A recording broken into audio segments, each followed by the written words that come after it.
Course number 1. इस training की access आप सबके पास 2 दिन के लिए होगी और तीसरे दिन सबको सर्टिफिकेशंस अवार्ड किए जाएंगे और सिर्फ उन्हीं को किए जाएंगे जिन्होंने ट्रेनिंग को कंप्लीट किया होगा। लेकिन एक बात मैं आपको बताना चाहता हूं कि बहुत सारे लोग जो हैं वो स्किल सीखना चाहते हैं, लेकिन सभी नहीं सीखना चाहते।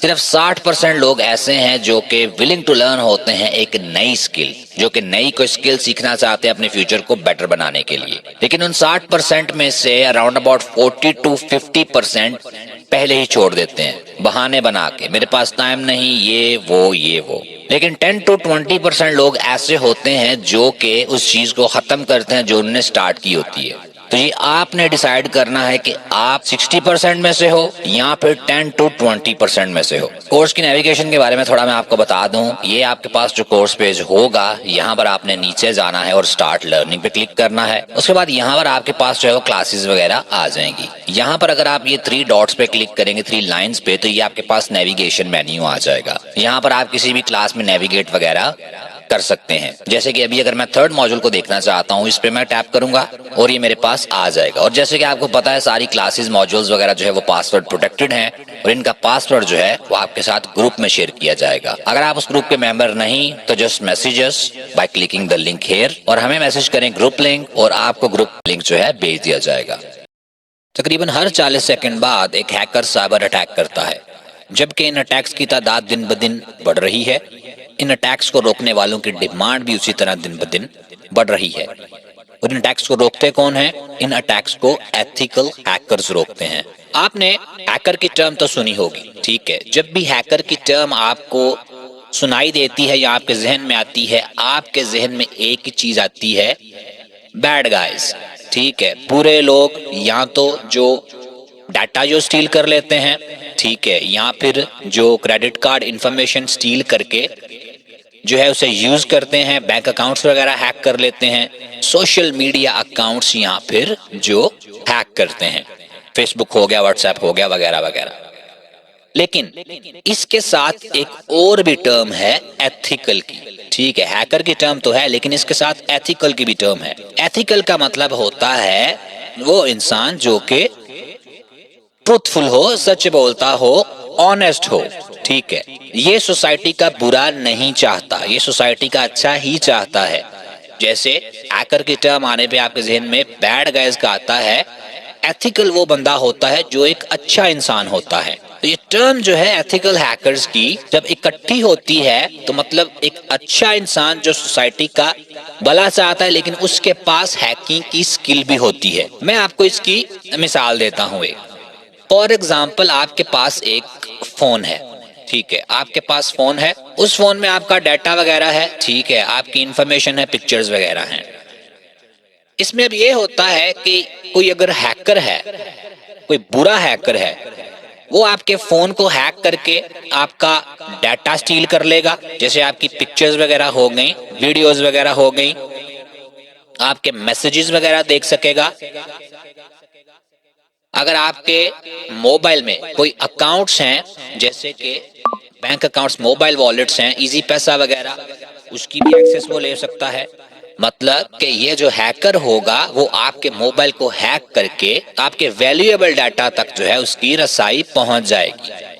इसमें ये होगा कि आपको नॉलेज नहीं होगा, ठीक है।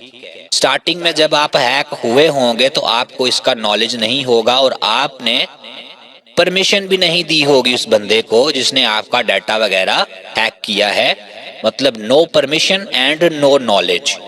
लेकिन एक और सिनेरियो देखते हैं। आपके पास फोन है, ठीक है, आपके पास फोन है, उसमें आपका डाटा वगैरह है, ठीक है, मैसेजेस वगैरह हैं। आपको अभी उसका पासवर्ड भूल गए, ठीक है, आपको आपने जो पिन लगाया हुआ है या पासवर्ड लगाया हुआ है वो आपको भूल गया है। आपके फोन के अंदर आपका डाटा है, आपकी पिक्चर्स हैं, आपके मैसेजेस वगैरह हैं इसमें, ठीक है, और आप नहीं चाहते कि ये कुछ भी डिलीट हो। आप चाहते हो कि आपको आपके फोन तक का रिसाई मिल जाए किसी तरीके से। तो आप क्या करोगे? ठीक है, ये एक हैकर कर सकता है, आपके फोन की सिक्योरिटी को ब्रेक हैकर एक कर सकता है। इसमें ये होगा आप एथिकल हैकर से हेल्प ले सकते हो। आप किसी एथिकल हैकर को हायर कर सकते हो, उसकी सर्विसेज वगैरह को खरीद सकते हो। इसमें यह होगा कि आपको नॉलेज होगा, आपको इसका नॉलेज होगा और आपने इसमें इसको परमिशन दी होगी कि भाई मैं चाहता हूं कि आप मेरे फोन की जो सिक्योरिटी है उसे ब्रेक करो। ठीक है, वो आपके फोन की सिक्योरिटी ब्रेक करेगा, लेकिन आपके नॉलेज के साथ फर्स्ट ऑफ ऑल वो करेगा और आपकी परमिशन के साथ वो करेगा। मतलब कि ये टोटली लीगल होगा, जबकि ये ऊपर वाला जो था ये एक इलीगल एक्टिविटी थी। इसमें मैं आपको एक और भी मिसाल देता हूं। फॉर एग्जाम्पल, एक भाईजान वेबसाइट है, ठीक है, एक वेबसाइट है। फॉर एग्जाम्पल हम मान लेते हैं कि ये फेसबुक है, ठीक है। अब एक बुरा इंसान है, एक बैड गाय है, ठीक है, एक बुरा बैड गाय या फिर बैड हैकर है। वो इस वेबसाइट में उसे कोई वीकनेस मिलती है, किसी साइड से उसे कोई वीकनेस मिलती है जिसकी मदद से वो इस वेबसाइट के अंदर जो है वो दाखिल हो सकता है। मैं जब इस पे अकाउंट बनाता हूं तो मेरा ईमेल होता है इस वेबसाइट के पास, ठीक है, ये फेसबुक मैंने सिर्फ एग्जांपल ली है। मेरा पासवर्ड होता है इसके पास, ठीक है। और इन सम केसेस कुछ वेबसाइट्स होती हैं कि जिसमें आपके क्रेडिट कार्ड या डेबिट कार्ड की डिटेल्स भी मौजूद होती हैं। ये जो हैकर होगा, ये जब हैक करेगा इसके पास, ठीक है, डाटा होगा वेबसाइट का। फर्स्ट ऑफ ऑल जो बैक एंड पे सर्वर्स वगैरह रन हो रहे होते हैं उसकी सारी इंफॉर्मेशन होगी। हर एक यूजर का ईमेल होगा इसके पास, हर एक यूजर का जो है इसके पास पासवर्ड होगा। किसी वेबसाइट में लाखों करोड़ों अकाउंट होते हैं, अगर हैकर कोई उस वेबसाइट में एंटर हो जाता है तो उसके पास वो सारी इंफॉर्मेशन जो है वो आ जाती है, वो एक्सेस कर सकता है। अब आगे ये जो चीजें हैं वो आगे सेल भी कर सकता है, या फिर वो खुद भी इन्हें यूज कर सकता है, या फिर वो इन सारी चीजों को जो है वो डैमेज भी कर सकता है, मतलब सारी चीजों को डिलीट भी कर सकता है और वेबसाइट पे कुछ भी नहीं रहेगा। अभी एक और सिनेरियो में, एक वेबसाइट है, कोई भी वेबसाइट ये हो सकती है, उसमें डाटा है। वेबसाइट का जो ओनर होगा वो हायर करेगा एथिकल हैकर को, ठीक है, वो हायर करेगा एक अच्छे हैकर को और उसे बोलेगा कि भाई मेरी ये जो वेबसाइट है इसको तुम सिक्योर करो। सिक्योर किससे करना है? सिक्योर इस बैड गाय से करना है, ताकि मेरी वेबसाइट इतनी सिक्योर हो, अगर कोई बुरा हैकर जो है वो मेरी वेबसाइट को विजिट करता है उसे कोई वीकनेस ना मिले, ठीक है, क्योंकि हर वेबसाइट में कोई ना कोई वीकनेस होती है जब तक उसे सिक्योर नहीं किया जाता। तो उसे कोई वीकनेस ना मिले, ताकि अगर कोई हमारे ऊपर फ्यूचर में अटैक करे तो हमारे पास कोई भी वीकनेस ना हो और वो वेबसाइट के अंदर दाखिल ना हो सके और वेबसाइट जो है वो कंप्लीटली सिक्योर हो। जो वेबसाइट ओनर होता है वो हायर करता है एथिकल हैकर्स को, अच्छे हैकर्स को। अभी थोड़ा डिटेल में देखते हैं हैकिंग की टर्म को। ओरिजिन इसका क्या है, ये शुरू कहां से हुआ है? तो हैकिंग की जो टर्म है वो ओरिजिनेट हुई है MIT यूनिवर्सिटी से, ठीक है। MIT यूनिवर्सिटी है अमेरिका में। 1960 में जो है 1960s में जो है ये टर्म ओरिजिनेट हुई थी वहां पर पहली दफा। इनिशियली जो है इसका मतलब ये था कि वो इंडिविजुअल्स जो कंप्यूटर टेक्नोलॉजी को एक्सप्लोर करने में इंटरेस्टेड हैं। आप अगर कंप्यूटर को यूज करते हैं, मे बी आप यूट्यूब देखते हो, मे बी आप कोई मूवी देख लेते हो या थोड़ा बहुत काम कर लेते होंगे, ठीक है, लेकिन ये वो लोग थे जो कंप्यूटर टेक्नोलॉजी को एक्सप्लोर कर रहे थे, ये सॉफ्टवेयर को इम्प्रूव करना चाहते थे। ये देख रहे थे कि भाई सॉफ्टवेयर में लूप होल्स कहाँ पर हैं, ठीक है, कहाँ पर ये सॉफ्टवेयर वीक है, इसे कैसे इम्प्रूव किया जा सकता है। लेकिन जैसे जैसे हैकिंग की जो टेक्निक्स वगैरह हैं वो आम होती गई, इंटरनेट आया, सबको पता लगने लगा, तो सारे लोग अच्छे जो है वो नहीं रहे, बुरे लोग भी इसमें शामिल होने लगे। बुरे लोगों के पास भी इसका नॉलेज आने लगा हैकिंग का, और वो गलत काम करने लगे। इसीलिए हैकिंग की जो अब टर्म यूज होती है वो नेगेटिव वे में ली जाती है। आज हैकर जो हैं वो ब्रॉडली कैटेगराइज हैं दो कैटेगरीज में, एथिकल हैकर्स और black hat hackers. Ethical hackers को व्हाइट हैट हैकर्स भी बोला जाता है। हैकर्स की बहुत सारी टाइप्स हैं, लेकिन मेनली इनकी जो टाइप्स हैं वो तीन ही हैं। Black hat hackers, white hat hackers जिन्हें एथिकल हैकर्स भी बोला जाता है, और grey hat hackers. Black hat hackers कौन से होते हैं ये देखते हैं। ब्लैक हैट हैकर्स जो होते हैं ये अनऑथोराइज्ड एक्सेस लेने में इंटरेस्टेड होते हैं। ठीक है, अनऑथोराइज्ड एक्सेस। अब इसका क्या मतलब है? अनऑथोराइज्ड एक्सेस का मतलब है कि जिसमें परमिशन ना हो यूजर की। ठीक है, जिसमें यूजर की परमिशन ना हो। अगर मेरा फोन है तो मेरी परमिशन के बगैर अगर कोई हैकर उसमें आता है तो वो अनऑथोराइज्ड एक्सेस होगी, वो ऑथोराइज्ड एक्सेस नहीं होगी। और सिर्फ फोन की ही बात नहीं, सिस्टम्स हो गए, नेटवर्क्स हो गए, डाटा हो गया। ब्लैक हैट हैकर जो होते हैं इनकी अनऑथराइज्ड एक्सेस लेते हैं यूजर की परमिशन के बगैर। उसके बाद इनकी जो इंटेंट होती है, इंटेंशन जो होती है इनकी, वो मलिशियस होती है, मतलब बुरी होती है। वो एक्सप्लॉइट करते हैं, एंटर होते हैं डिवाइसेस में, सिस्टम्स में मलिशियस पर्पसेस के लिए, जैसे कि डाटा को स्टील करने के लिए, सेंसिटिव इंफॉर्मेशन को स्टील करने के लिए, सर्विसेज को रोकने के लिए, या फिर डैमेज करने के लिए सिस्टम को, नेटवर्क को, या फिर किसी डिवाइस को। मतलब कि इनकी इंटेंशंस अच्छी नहीं होती। उसके बाद ये इलीगल एक्टिविटीज करते हैं। इनकी जो एक्टिविटीज होती हैं वो पर्सनल गेन के लिए होती हैं, या इन्हें पैसे चाहिए होते हैं, या ये केओस कॉज करते हैं। फॉर एग्जांपल अगले बंदे को डिस्टर्ब करने के लिए उसकी सर्विसेज वगैरह को डाउन कर देते हैं, रिमूव कर देते हैं, डैमेज कर देते हैं।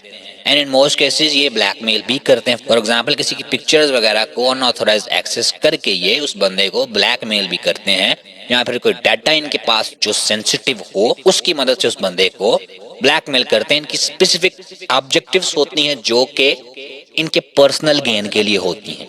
उसके बाद इनके पास टेक्निकल एक्सपर्टीज होती हैं। ठीक है, ये कोई नॉर्मल हैकर्स नहीं होते, और भी बहुत सारी एग्जाम्स होती हैं हैकर्स की जिन्हें इतना नॉलेज नहीं होता। लेकिन जो ब्लैक हैट हैकर्स होते हैं वो एक्सपर्ट होते हैं, उनके पास एडवांस टेक्निकल स्किल्स होती हैं।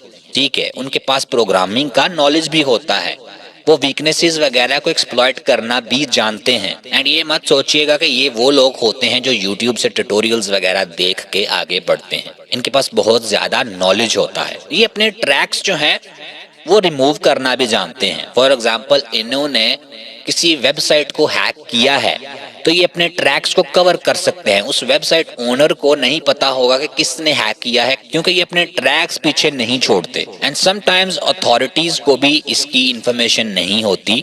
अगर कोई इन्हें ट्रैक करने की कोशिश करता है तो ये ट्रैक नहीं होते। ज्यादातर ब्लैक हैट हैकर जो हैं वो हो जाते हैं ट्रैक, क्योंकि जो एक चोर होता है वो पीछे कुछ ना कुछ ऐसा छोड़ देता है जिसकी मदद से उस तक पहुंचा जा सकता है।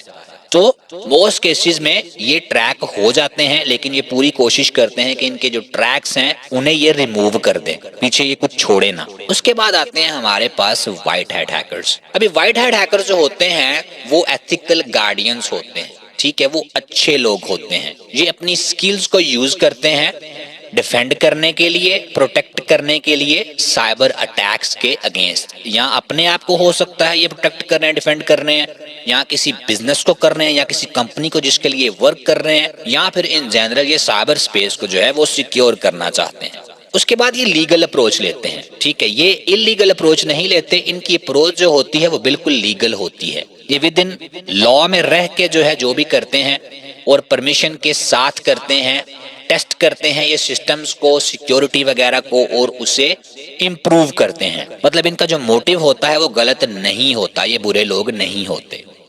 इनका मेन एम ये होता है कि इससे पहले कि कोई मलिशियस हैकर जो है वो किसी वीकनेस को जो है वो एक्सप्लॉइट करे, ये उसे फिक्स कर दें। ठीक है, अगर कोई कमजोरी है किसी सिस्टम में, किसी वेबसाइट में, किसी डिवाइस में, तो इनकी कोशिश ये होती है कि इससे पहले कि कोई बुरा हैकर जो है इसे एक्सप्लॉइट करे, इसके अंदर दाखिल होकर नुकसान पहुंचाए, इससे पहले ही इसकी वीकनेस को जो है वो आइडेंटिफाई किया जाए और फिक्स किया जाए। उसके बाद ये भी टेक्निकल एक्सपर्ट्स होते हैं। ये ना सोचिएगा कि जो ब्लैक हैट हैकर्स होते हैं उनका नॉलेज बहुत ज्यादा होता है, वो बहुत ज्यादा एक्सपर्ट होते हैं। एक चीज आपने याद रखनी है, एथिकल हैकर्स जो होते हैं उनका skill set black hat hackers जैसा ही होता है। मोटिव डिफरेंट हो सकता है, क्योंकि ब्लैक हैट हैकर जो होता है वो अपने पर्सनल गेन के लिए करता है और नुकसान पहुंचाता है, लेकिन एथिकल हैकर जो होते हैं वो अपने पर्सनल गेन के लिए तो करते हैं उस तरह नहीं, लेकिन वो फॉर एग्जांपल परमिशन से करते हैं, किसी कंपनी ने उन्हें हायर किया है, पर्सनल गेन तो उनका होता है कि भाई उन्हें भी पैसे मिले, लेकिन वो सब कुछ लॉ के अंदर रह के करते हैं।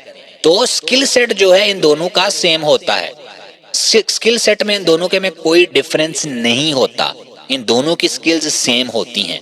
ये वनरेबिलिटीज को जो है वो अंडरस्टैंड करते हैं, उन्हें फिक्स करना जानते हैं, इनके पास जो है वो प्रोग्रामिंग स्किल्स भी होती हैं और इनके पास एडवांस नॉलेज होता है हैकिंग का। ये ऑफन कोलैबोरेट करते हैं ऑर्गेनाइजेशंस के साथ, ठीक है, अपना नॉलेज शेयर करते हैं, ये एजुकेट करते हैं दूसरों को हैकिंग के बारे में, ठीक है, ये टीच भी करते हैं हैकिंग वगैरह, और ये इन जनरल सोसाइटी का भला ही चाहते हैं। इसके बाद एक और आती है टाइप हैकिंग की, हैकर्स की, सॉरी, ग्रे हैट हैकर्स। अभी ग्रे हैट हैकर्स क्या होते हैं, इनकी जो इंटेंट होती है वो एम्बिगुअस होती है, ठीक है, ना ही वो अच्छी होती है और ना ही वो बुरी होती है, ठीक है, ये मिडल में आते हैं, ना ये अच्छे होते हैं ना ये बुरे होते हैं, और जो मिडल में चीज होती है उसे ग्रे एरिया बोला जाता है, ठीक है, व्हाइट चीज को अच्छा बोला जाता है, ब्लैक चीज को बुरा बोला जाता है, ग्रे मतलब कि जो मिडल में चीज आती है। इनके एक्शंस एथिकल भी हो सकते हैं और इनके एक्शंस अनएथिकल भी हो सकते हैं, लेकिन जो ज्यादातर जो भी करते हैं वो एक किस्म का लीगल ग्रे एरिया होता है, ठीक है, मतलब उसे टोटली लीगल नहीं कहा जा सकता, मे बी ये किसी सिस्टम की जो है वो अनऑथराइज्ड एक्सेस करें, ठीक है, अनऑथराइज्ड एक्टिविटीज करें, लेकिन फॉर एग्जांपल एक वेबसाइट है और उसके अंदर एक वनरेबिलिटी है, ठीक है, जिसकी मदद से जो हैकर है उसके अंदर दाखिल हो सकता है। ये जो ग्रे हैट हैकर्स होते हैं ये चेक करते हैं कि भाई हाँ इसके जो है अंदर एक वनरेबिलिटी है जिसकी मदद से मैं दाखिल हो सकता हूँ, लेकिन ये दाखिल होते नहीं हैं, ये डिस्क्लोज करते हैं उन वनरेबिलिटीज को, ठीक है। ये जो वेबसाइट का ओनर होता है, जो वेबसाइट ने ईमेल दिया होता है अपना, ठीक है, क्वेरीज वगैरह के लिए, वहां पे रीच आउट करता है कि भाई आपकी वेबसाइट में ये एक वनरेबिलिटी है, मैंने फाइंड की है, मैं एक्सप्लॉइट इसे नहीं करूंगा, लेकिन मैंने आपकी वनरेबिलिटी फाइंड की है, बेस्ड ऑन दैट मुझे आप जो भी देना चाहते हो आप दे दो, ठीक है, मॉनेटरीली कोई भी रिवॉर्ड दे दो। लेकिन इसने ये वनरेबिलिटी जो फाइंड की है वो अनऑथराइज्ड वे में की है, वेबसाइट ने इसे इजाजत नहीं थी। बैक इन द डेज जब भी ऐसे होता था तो हैकर्स को ज्यादातर अरेस्ट कर लिया जाता था, लेकिन अभी साइबर सिक्योरिटी बहुत इंपॉर्टेंट चीज हो गई है। अभी वेबसाइट ओनर्स जो होते हैं उन्हें जब बताया जाता है कि भाई आपकी वेबसाइट में या आपके सिस्टम में या आपकी ऐप में वनरेबिलिटी है, बेस्ड ऑन दैट वो रिवॉर्ड दे देते हैं, क्योंकि इस हैकर ने, ग्रे हैट हैकर ने हेल्प की है उनकी, क्योंकि जो बुरा हैकर होगा वो डायरेक्टली एक्सप्लॉइट करेगा, वो डायरेक्टली सिस्टम के अंदर दाखिल होकर डैमेज कर देगा, लेकिन इसने कुछ किया नहीं, तो कंपनीज खुश होती हैं और कंपनीज रिवॉर्ड दे देती हैं। लेकिन फिर भी आपको एडवाइस नहीं दी जाएगी कि आप जो है जाके किसी भी वेबसाइट को स्कैन करके उसमें वनरेबिलिटीज देखना शुरू कर दें, सारी की सारी कंपनीज एक जैसी नहीं होती। उसके बाद आता है इनके जो मोटिव्स होते हैं वो मिक्स्ड होते हैं। ज्यादातर ये जो हैकर्स होते हैं या तो ये क्यूरियस होते हैं, ठीक है, या फिर ये पेमेंट की डिमांड करते हैं इश्यूज को फिक्स करने के लिए। अगर वेबसाइट में कोई वीकनेस है, कोई कमजोरी है, तो उसको फिक्स करने के लिए ये पेमेंट की डिमांड भी करते हैं। उसके बाद इनके एक्शन जो होते हैं वो वैलिड होते हैं, ये अपने बेनिफिट के लिए जो है जो भी करते हैं वो करते हैं, और एक्सेस जो ये लेते हैं वो अनऑथराइज्ड ही होती है। ये आपने चीज याद रखनी है कि जो ग्रे हैट हैकर्स होते हैं एक्सेस वो अनऑथराइज्ड ही लेते हैं, वो ऑथराइज्ड एक्सेस नहीं लेते, क्योंकि कंपनी ने उनको परमिशन नहीं दी होती कि हमारी वेबसाइट को आप स्कैन करें, इसके अंदर कोई वीकनेस वगैरह ढूंढें। इनके बारे में कंट्रोवर्शियल डिबेट्स भी हैं, ठीक है, कि कुछ लोगों के हिसाब से ये लोग अच्छे होते हैं, कुछ लोगों के हिसाब से ये लोग बुरे होते हैं, ठीक है, क्योंकि जैसे आपने देखा जो ब्लैक हैट हैकर्स हैं वो तो सबको पता है भाई बुरे होते हैं, व्हाइट हैट हैकर्स जो हैं वो सबको पता है अच्छे होते हैं, लेकिन इनके बारे में कुछ लोगों की राय एक है, कुछ लोगों की राय एक है, तो ये मिडिल ग्राउंड में आते हैं। और एक चीज का आपको पता ही होगा, जो हैकर्स होते हैं, बुरे हैकर्स होते हैं, वो वायरस वगैरह की मदद से सिस्टम के अंदर दाखिल होते हैं, सिस्टम का डाटा वगैरह जो है वो डैमेज करते हैं। वायरस के बारे में ज्यादातर लोगों को पता ही होगा, चाहे आपको साइबर सिक्योरिटी का नॉलेज है, एथिकल हैकिंग नॉलेज है या नहीं। तो चलें उसे डिस्कस करते हैं। मालवेयर, वायरस का तो आपको पता होगा, ठीक है, वायरस बहुत ही वाइडली यूज्ड टर्म है, ठीक है, ये जो कंप्यूटर वायरस होता है ज्यादा लोगों को पता होता है क्या है, मालवेयर का शायद आपको पता ना हो। मालवेयर जो है वो लफ्ज दो लफ्जों से निकला है, मलिशियस सॉफ्टवेयर। सॉफ्टवेयर आपने यूज किया होगा, फोटोशॉप एक सॉफ्टवेयर है, वो एक अच्छे काम के लिए यूज किया जाता है, फोटो की मैनिपुलेशन वगैरह की जाती है। मैं अभी पावर पॉइंट यूज कर रहा हूँ ये स्लाइड्स के लिए, तो ये एक अच्छा सॉफ्टवेयर। लेकिन जो मलिशियस सॉफ्टवेयर होता है वो बुरी इंटेंशन के लिए यूज किया जाता है, वो सॉफ्टवेयर डैमेज कॉज करता है, नुकसान पहुंचाता है। मलिशियस सॉफ्टवेयर जो है, जिसे मालवेयर भी बोला जाता है, ये इस तरह का सॉफ्टवेयर होता है जो आपके कंप्यूटर को हार्म करता है, आपकी इंफॉर्मेशन को स्टील कर सकता है, या फिर आपके डे टू डे जो भी आप वर्क कर रहे हैं उसे डिसरप्ट कर सकता है, रोक सकता है, उसमें रुकावट डाल सकता है। मालवेयर जो है उसकी काफी सारी टाइप्स होती हैं। मैं कुछ टाइप्स जो हैं वो यहाँ पर लिस्ट करता हूँ। Virus, worm, trojan horse, ransomware and spyware. Virus को देखते हैं कि वायरस किस तरह वर्क करता है।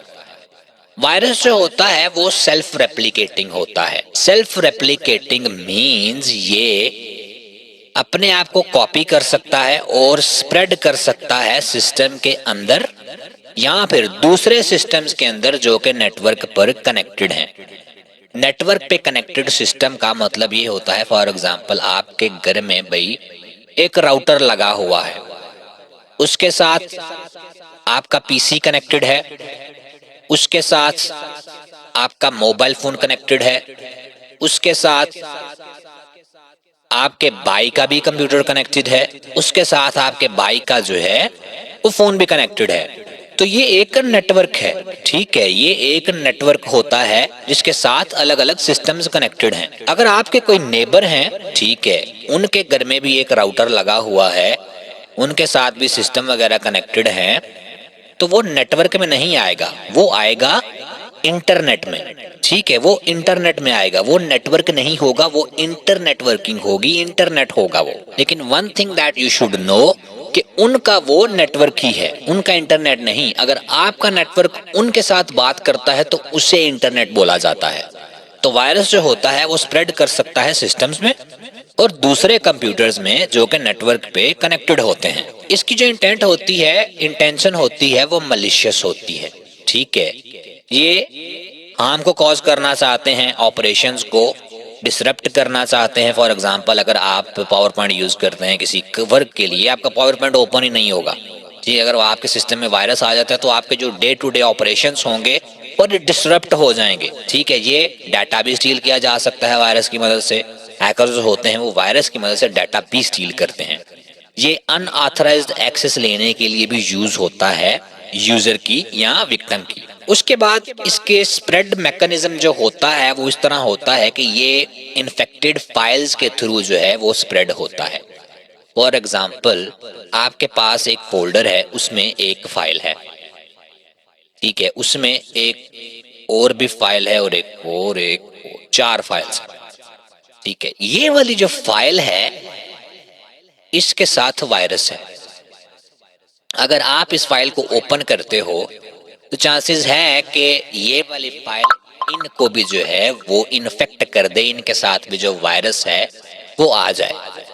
और ये जो फाइल्स हैं वो कहां पर हैं, ठीक है, ये एक फोल्डर सा बना हुआ है, एक और फोल्डर है, एक और फोल्डर है, क्योंकि ये जो फोल्डर्स हैं ये अलग एक डायरेक्टरी में, फॉर एग्जांपल आपकी डी ड्राइव में हो सकता है या फिर आपकी सी ड्राइव में ये फोल्डर हो सकते हैं। अगर इस फोल्डर में ये 3 फाइल्स हैं, ठीक है, 4 फाइल्स हैं, के साथ वायरस आप ओपन करते हैं, वो इनको इफेक्ट कर सकता है, मतलब कि ये जो फोल्डर होगा इन्फेक्ट हो जाएगा। और ये फोल्डर, इस डायरेक्टरी में और भी फोल्डर्स हैं, तो ये फोल्डर्स भी इन्फेक्ट हो सकते हैं इसकी मदद से। ये ईमेल्स के थ्रू भी जो है वो स्प्रेड होता है, ठीक है। फॉर एग्जांपल आपको एक ईमेल आया है, उसमें ये है कि एक पीडीएफ है, इनवॉइस आई है, आप उसे ओपन करते हो तो फिर भी आपका सिस्टम जो है वो इन्फेक्ट हो सकता है। आपको शायद ये पता हो कि नॉलेज हो आपको कि फाइल वगैरह ओपन नहीं करनी, लेकिन ये जो हैकर्स होते हैं इतने बेवकूफ नहीं होते, ठीक है। हैकर्स जो होते हैं वो दिमाग से काम लेते हैं। वो आपको शायद इस तरह का ईमेल भेजें कि भाई आपने ये चीज ऑर्डर की थी, ये आपको इनवॉइस जो है वो भेजी गई है, आपके पैसे जो है वो काटे जा रहे हैं, आप अपनी इनवॉइस चेक कर लो, आप देख लो आपने क्या चीज ली है, ठीक है, उस वक्त बंदे को साइबर सिक्योरिटी का नॉलेज उसके जहन में नहीं आता कि मुझे साइबर सिक्योरिटी का पता है, ये वायरस भी होता है। बंदा देखता है कि अच्छा यार मैंने क्या चीज ली थी, ठीक है मैं देखता हूँ इनवॉइस देखता हूँ मैंने क्या चीज ली है, लेकिन वो जो पीडीएफ होती है, वो जो फाइल होती है, जब आप ओपन करते हो तो आपका सिस्टम जो होता है वो वायरस के साथ इन्फेक्ट हो जाता है। उसके बाद वायरस की डिफरेंट टाइप्स होती हैं, ठीक है, जैसे आपको फाइल्स के बारे में बताया, ये फाइल्स को भी टारगेट कर सकता है, ये बूट सेक्टर्स को भी टारगेट कर सकता है, ये डॉक्यूमेंट्स को भी टारगेट कर सकता है। बूट सेक्टर जो होता है वो नॉर्मल फाइल से डिफरेंट होता है। फॉर एग्जांपल आपकी जो नॉर्मल फाइल्स होती हैं वो आपके विंडोज के ऑपरेटिंग, जो भी आपको सिस्टम यूज कर रहे हैं, ठीक है, विंडोज के ऑपरेटिंग सिस्टम में होती हैं। आपकी अगर विंडो उड़ जाती है तो आपके सिस्टम में लाइनें आने लग जाती हैं, ठीक है, अगर आपको पढ़ना नहीं आता तो आपका यही होगा कि लाइनें आ रही हैं भाई, ठीक है, ये पता नहीं क्या कह रही हैं। लेकिन ये जो लाइनें होती हैं अगर आपके सिस्टम में विंडो ना भी हो तो फिर भी ये किस तरह आती हैं, ये फर्मवेयर में होता है, ठीक है, आपका जो सिस्टम होता है उसके फर्मवेयर में ये चीजें डिजाइन की गई होती हैं, वहां पर रिटर्न होती हैं। तो बूट सेक्टर जो होता है विंडो में बूट करवाने के लिए जो चीजें यूज होती हैं, जो मैकेनिज्म बैक एंड पे यूज होता है, वो बूट सेक्टर एक किस्म का होता है। तो वायरस जो है जरूरी नहीं कि आपकी विंडोज में हो, ठीक है, ये भी हो सकता है कि आपके बूट सेक्टर में वायरस आ गया हो, क्योंकि नॉर्मल जो वायरस होगा अगर आप विंडो न्यू करेंगे तो वो तो रिमूव हो जाएगा, ठीक है, लेकिन बूट सेक्टर वाला वायरस जो होता है वो इस तरह रिमूव नहीं होता। तो इसकी अलग अलग टाइप्स होती हैं वायरस की। वायरस को प्रिवेंट करने के लिए आप जो है वो एंटीवायरस भी यूज कर सकते हो। मैं जो एंटीवायरस आपको रेकमेंड करूंगा वो है बिट डिफेंडर। बिट डिफेंडर आप यूज कर सकते हो, मैंने और कोई भी यूज नहीं, मेरा बाकियों के साथ एक्सपीरियंस अच्छा नहीं रहा, मैं बिट डिफेंडर ही यूज करता हूँ।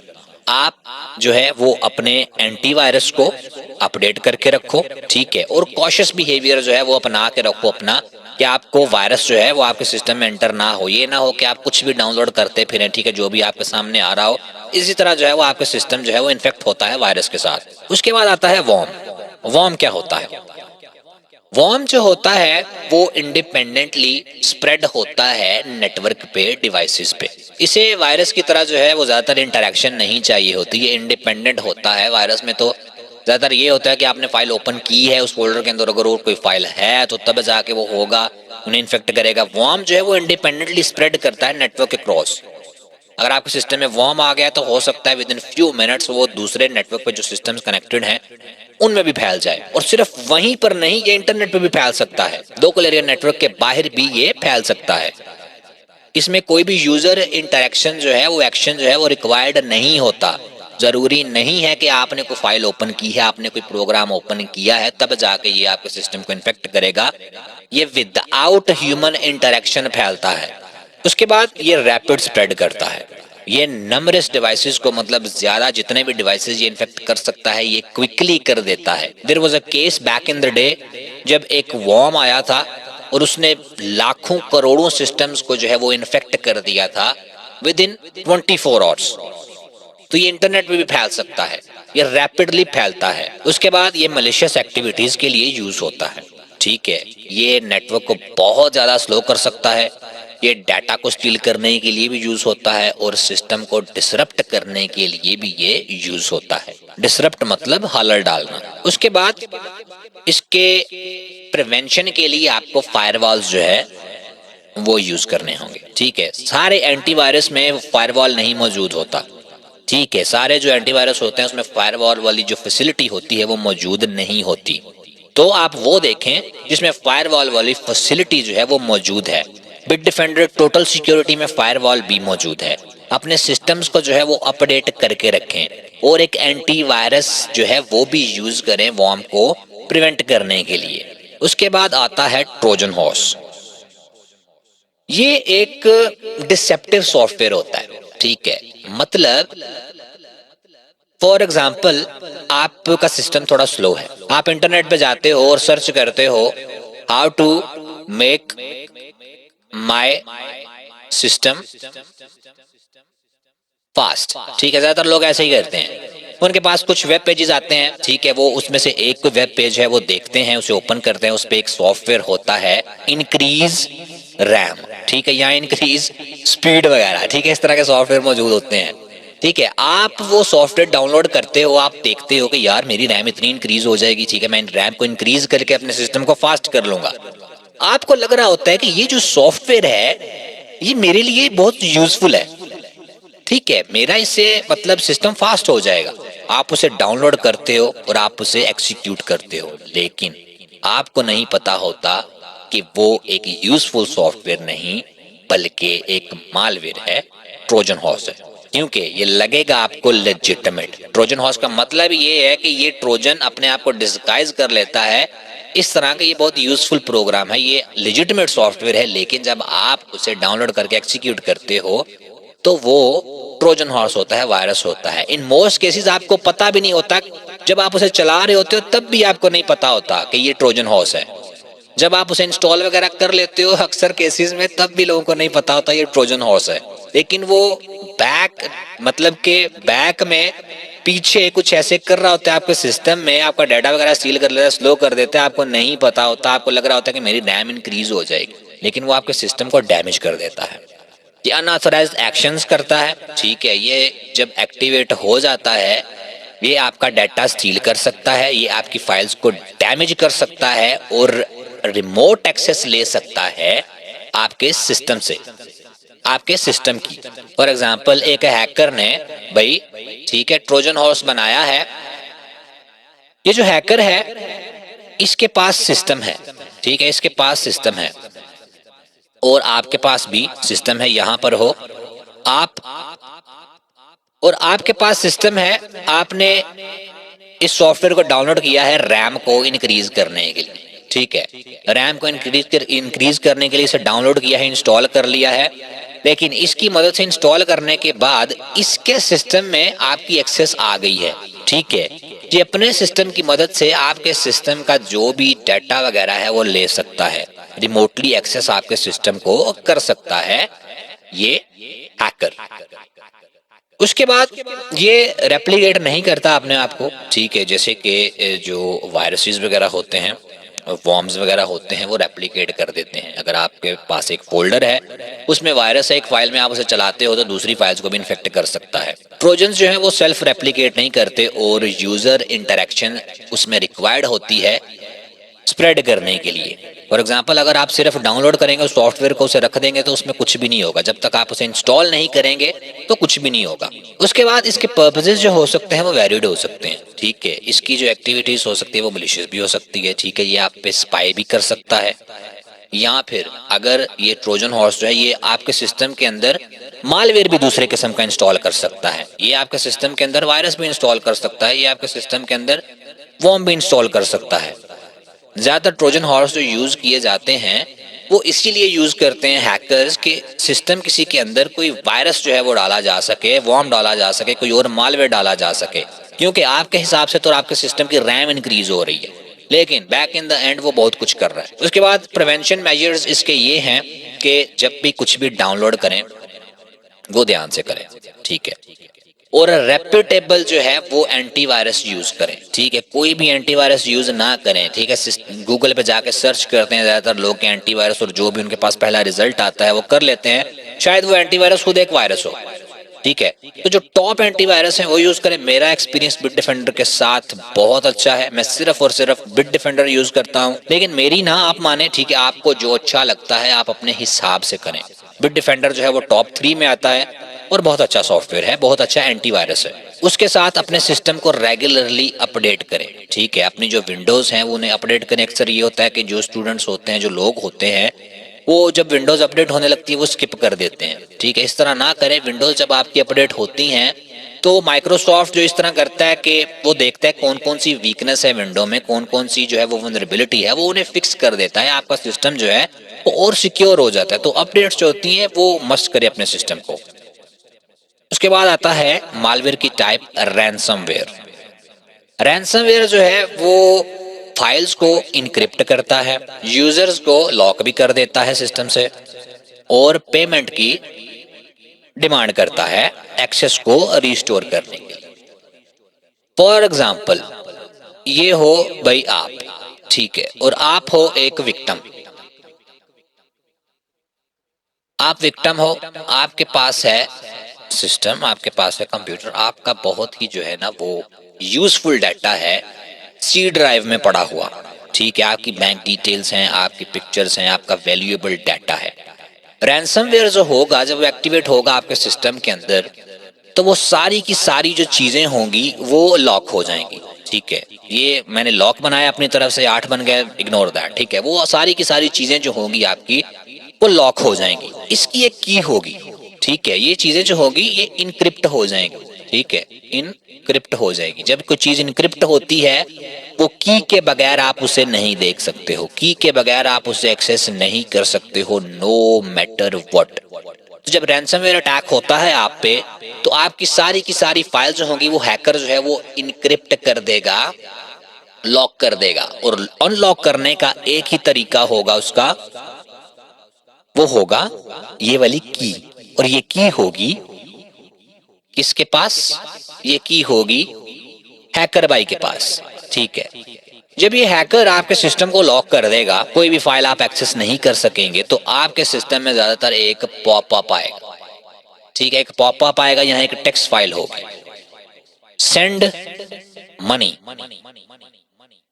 To this address. ठीक है, इस एड्रेस पे मनी भेज दें। एड्रेस पे मनी नहीं जाती, लेकिन जो क्रिप्टो करेंसी की पेमेंट्स होती हैं उसके एड्रेस होते हैं। फॉर एग्जांपल अगर आप इजी पैसा यूज करते हो तो आपका एड्रेस जो है वो आपका नंबर होता है। ठीक है, जिसने भी पेमेंट भेजनी है वो आपके नंबर पे भेजनी है। इसी तरह एड्रेस होता है क्रिप्टो करेंसी का। और ये जो रैंसमवेयर के टैक्स होते हैं इसमें वो एड्रेस ही भेजते हैं अपने क्रिप्टो वॉलेट का, क्योंकि इसे ट्रैक करना बड़ा मुश्किल होता है। जो क्रिप्टो करेंसी के वॉलेट्स होते हैं उन्हें ट्रैक करना बहुत मुश्किल होता है। Normally day to day use में अगर आप बैंक यूज करते हो, मोबाइल अकाउंट यूज करते हो, तो आपका आईडी कार्ड लेते हैं, वो आपका प्रॉपर एड्रेस लेते हैं, सारी इंफॉर्मेशन आपकी लेते हैं, तब जाके अकाउंट क्रिएट किया जाता है। लेकिन यहाँ पर कोई भी क्रिप्टो करेंसी का जो है वॉलेट बना सकता है, कोई भी जो है वो पैसे कहीं से भी ले सकता है। तो ज्यादातर ये जो अटैक्स करते हैं इसके बाद ये एक एड्रेस देते हैं कि इस एड्रेस पे पैसे भेजें और यहाँ पर इस ईमेल वगैरह पे या यहाँ पर डिटेल भेजें, तो आपकी जो फाइल्स होंगी वो अनलॉक कर दी जाएंगी। लेकिन करते नहीं है, पैसे भेजने के बाद भी ये फाइल्स को डिक्रिप्ट नहीं करते, ये फाइल्स को इनक्रिप्ट करते हैं एक्सटॉर्शन के लिए, जैसे आपको बताया है। इनक्रिप्ट करते हैं एक की मदद से। ठीक है, और उसकी के बगैर आप उस डाटा को नहीं ले सकते। ठीक है, आप उस डाटा के की एक्सेस आप नहीं ले सकते जब तक आपकी वो फाइल्स डिक्रिप्ट नहीं होगी। क्रिप्टो करेंसी में ये पेमेंट्स लेते हैं, और रैंसम जब तक आप नहीं देते ये फाइल्स को आपको डिक्रिप्ट नहीं करते। और 95 क्या 99% ऑफ द केसेस में ये पैसे देने के बाद भी आपकी फाइल्स को डिक्रिप्ट नहीं करेंगे।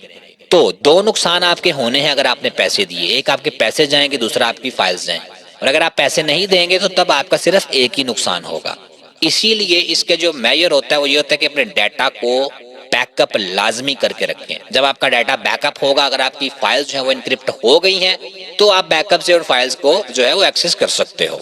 ये स्प्रेड होता है वेरियस तरीकों से, ईमेल अटैचमेंट्स की मदद से ये स्प्रेड होता है, कॉम्प्रोमाइज्ड वेबसाइट्स की मदद से ये जो है स्प्रेड हो सकता है। फॉर एग्जाम्पल, एक आपकी वेबसाइट है जो आप डेली यूज करते हो। ठीक है, आप डेली उस वेबसाइट को यूज करते हो, वहां पर आप इंफॉर्मेशन लेते हो। ठीक है, मतलब काम करते हो, यहाँ आपने अकाउंट बनाया हुआ है।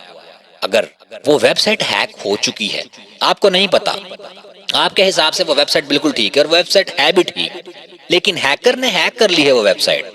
अभी वो वेबसाइट उसके कंट्रोल में है, वो उस मदद से, उस वेबसाइट की मदद से आपको हैक कर सकता है, आप पे रैंसमवेयर अटैक जो है वो कर सकता है। उसके बाद इसका बहुत सीरियस इम्पैक्ट होता है बिजनेसेस पे, सेंसिटिव डाटा पे, और फाइनेंशियल लॉस भी बहुत ज्यादा होता है। मे बी आप एक इंडिविजुअल हो, ठीक है, आप एक इंडिविजुअल हो, आपको कोई हैकर जो है वो आप पे रैंसमवेयर अटैक करता है। वो कहता है कि भाई मुझे जो है ना वो $45 आप भेज दो। ठीक है, मुझे $45 आप भेज दो, मैं आपका जो डाटा है वो डिक्रिप्ट कर दूंगा। ज्यादातर करते नहीं है, लेकिन कोई अगर बड़ा बिजनेस है, ठीक है, तो करोड़ों की मांग करते हैं हैकर्स। हैकर जो है वो करोड़ों की मांग करते हैं कि हमें इतने पैसे चाहिए, तब जाके हम आपके जो है ना वो वेबसाइट या सेंसिटिव डाटा जो है उसे छोड़ेंगे या फिर डिक्रिप्ट करेंगे। ऐसे बहुत सारे केसेस जो हैं वो हो चुके हैं, और बहुत सारे केसेस के बाद हैकर्स को जेल ही होती है।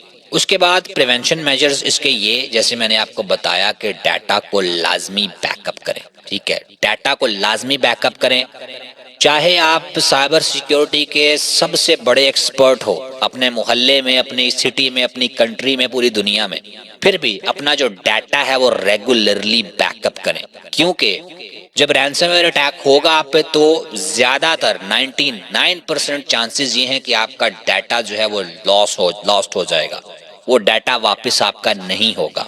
दूसरा, सिक्योरिटी सॉफ्टवेयर कोई अच्छा यूज करें, जैसे कि बिट डिफेंडर टोटल सिक्योरिटी। अपने सिस्टम को रेगुलरली अपडेट करें, और अगर आपकी कोई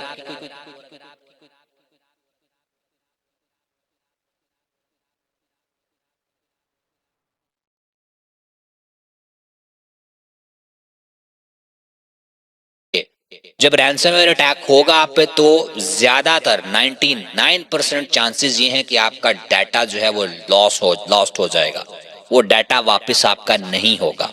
दूसरा, सिक्योरिटी सॉफ्टवेयर कोई अच्छा यूज करें, जैसे कि बिट डिफेंडर टोटल सिक्योरिटी। अपने सिस्टम को रेगुलरली अपडेट करें, और अगर आपकी कोई कंपनी है तो आप अपने यूजर्स को, आप अपने जो आपके लिए लोग काम कर रहे हैं उनको साइबर सिक्योरिटी का नॉलेज दें, अपने यूजर्स को ट्रेन करें कि किस तरह इन अटैक से बचा जा सकता है। लेकिन आप उन्हें कैसे ट्रेन करेंगे जब आपको खुद नहीं पता होगा? तो पहले खुद ध्यान से जो है वो वेबसाइट्स वगैरह को विजिट करें, कुछ भी डाउनलोड ना करें जो भी आपके सामने आता है। उसके बाद बात आती है स्पाईवेयर की। स्पाईवेयर जो है वो यूज किया जाता है सीक्रेटली इंफॉर्मेशन गैदर करने के लिए यूजर की एक्टिविटीज के बारे में। ये आपने नोटिस करना है, यहाँ पे देखना है सीक्रेटली। स्पाईवेयर में जो यूजर होता है, जो विक्टिम होता है, उसे नहीं पता होता कि उसकी एक्टिविटीज जो हैं वो गैदर की जा रही हैं। जहाँ जो हैकर है कीबोर्ड की जो स्ट्रोक्स हैं उसकी लॉग रखता है स्पाईवेयर में, ठीक है। फॉर एग्जांपल यहाँ पर अगर आप फेसबुक पे गए हैं, यहाँ पर एक फील्ड होती है लॉगिन की, तो ईमेल की, और नीचे वाली फील्ड होती है पासवर्ड की, ठीक है। आप इस पे जो भी टाइप करते हो, आप अपने जो क्रेडेंशियल्स हैं इस पे अपने कीबोर्ड की मदद से टाइप करते हो। अगर आपके सिस्टम के अंदर स्पाईवेयर है तो हैकर आपकी की स्ट्रोक्स देख सकता है। उसके सिस्टम में आपका ईमेल भी लगा होगा, ठीक है, उसके सामने आ रहा होगा ये ईमेल इसने लगाया और ये इसने पासवर्ड लगाया है। या फिर हैकर जो है वो आपका वेबकैम जो है उसे भी स्पाई कर सकता है, आपको नहीं पता, लेकिन वो शायद आपके लैपटॉप से आपको देख रहा हो। इसलिए अभी जो लेटेस्ट जितने भी ज्यादातर जो लैपटॉप्स आते हैं उनमें एक फिजिकल स्विच होता है।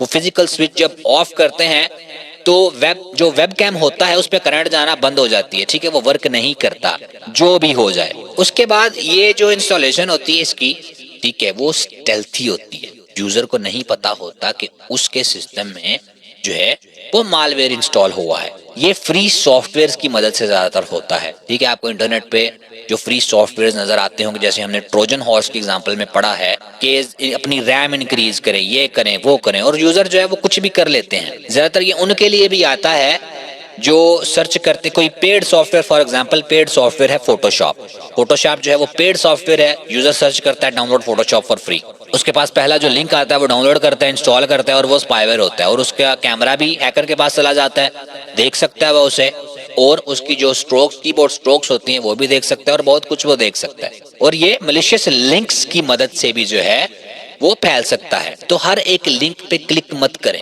उसके बाद ये क्या क्या ट्रैक कर सकता है, ये ब्राउजिंग हैबिट्स ट्रैक कर सकता है कि आप किस किस वेबसाइट पर गए हो। ये की स्ट्रोक्स ट्रैक कर सकता है कि आप अपने सिस्टम पे जो है वो क्या क्या टाइप कर रहे हो। ये लॉग इन क्रेडेंशियल्स भी ट्रैक कर सकता है। लॉग इन क्रेडेंशियल्स आपका यूजर नेम पासवर्ड होता है, ठीक है, किसी भी अगर वेबसाइट पे या कुछ भी आपका कहीं पर भी आपने लॉग इन करना होता है तो आपका यूजर नेम पासवर्ड जो है वो क्रेडेंशियल होते हैं आपके। ये दूसरा सेंसिटिव डाटा जो है वो भी उसकी रसाई भी ले सकता है, ठीक है। फॉर एग्जांपल अगर आपकी पिक्चर्स वगैरह हैं या वीडियोस वगैरह जो भी, ठीक है, जो आपका सेंसिटिव डाटा है, और ये मलिशियस पर्पस के लिए यूज किया जा सकता है। उसके बाद इसमें आपकी प्राइवेसी जो होगी वो जीरो हो जाएगी।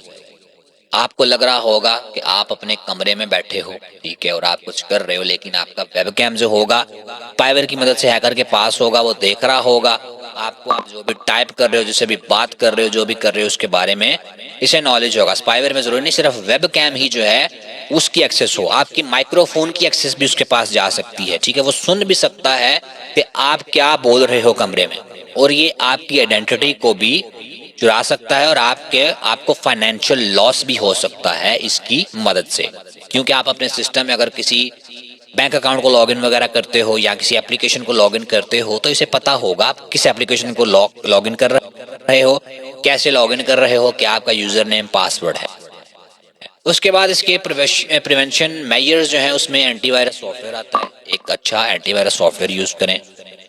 अनट्रस्टेड जो सोर्सेज हैं वहां से डाउनलोड करना बंद करें, ठीक है, सिर्फ ट्रस्टेड सोर्सेज से डाउनलोड करें।